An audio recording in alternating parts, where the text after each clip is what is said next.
থানার একটা হত্যা মামলায় সুয়া সেলিম, পিচ্ছি রাজা এদের নেতৃত্বাধীন বাহিনী এই হত্যাকাণ্ডটা সংগঠিত করেছে। হত্যাকাণ্ডের যিনি ভিকটিম হয়েছেন তিনি হচ্ছেন বাদীর ছেলে শাহ আলম, 16 বছর বয়স্ক একজন শিশু।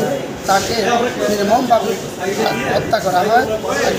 এই হত্যা মামলায় এই আসামিদের মোহাম্মদ মুস্তানার 54 ধারায় গ্রেপ্তার করা হয়।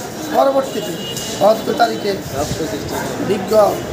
বিজ্ঞ সিএমএম কোর্টের 18 নম্বর আদালত জনাব চুয়েলডাঙ্গা সার আদালতে এই আসামিদেরকে এই হত্যা মামলায় অ্যারেস্ট দেখান। বসুন্ধরা ডায়াপেন্ট এখন আরও উন্নত। এই হট এয়ার থ্রো টপশিট দ্রুত শোষণ করে সোনামণিকে দেয় কোমল অনুভূতি। মোহাম্মদপুর, আপনারা জানেন যে মোহাম্মদপুর বিহারি ক্যাম্প এবং তৎসংলগ্ন এলাকায় এই বিহারিরা মদ, গাঁজা, জুয়া সহ বিভিন্ন সামাজিক অপরাধমূলক কর্মকাণ্ড পরিচালনা করে থাকে।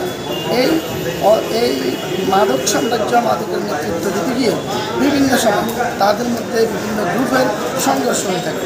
এই সংঘর্ষে যারা নেতৃত্ব দেন তাদের মধ্যে বুনিয়া সোহেল, চুয়া সেলিম এবং পিচ্ছি রাজা, এই গ্রুপগুলা অত্যন্ত সক্রিয় রয়েছে।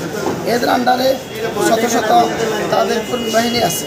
তারা এই অবৈধ অস্ত্র করে তাদের মাদক সাম্রাজ্য নিয়ন্ত্রণের জন্য বিভিন্ন সময় মহড়া দিয়ে থাকে এবং এই নিয়ন্ত্রণ নিয়ে তাদের মধ্যে যে এই দ্বন্দ্ব সংঘাত সংঘর্ষ লেগে থাকে, সেই সংঘর্ষের মধ্যেই এই বাদীর ছেলে শাহ আলম তার নারীকে দেখতে এই ক্যাম্পে আসলে তাকে হত্যা করে।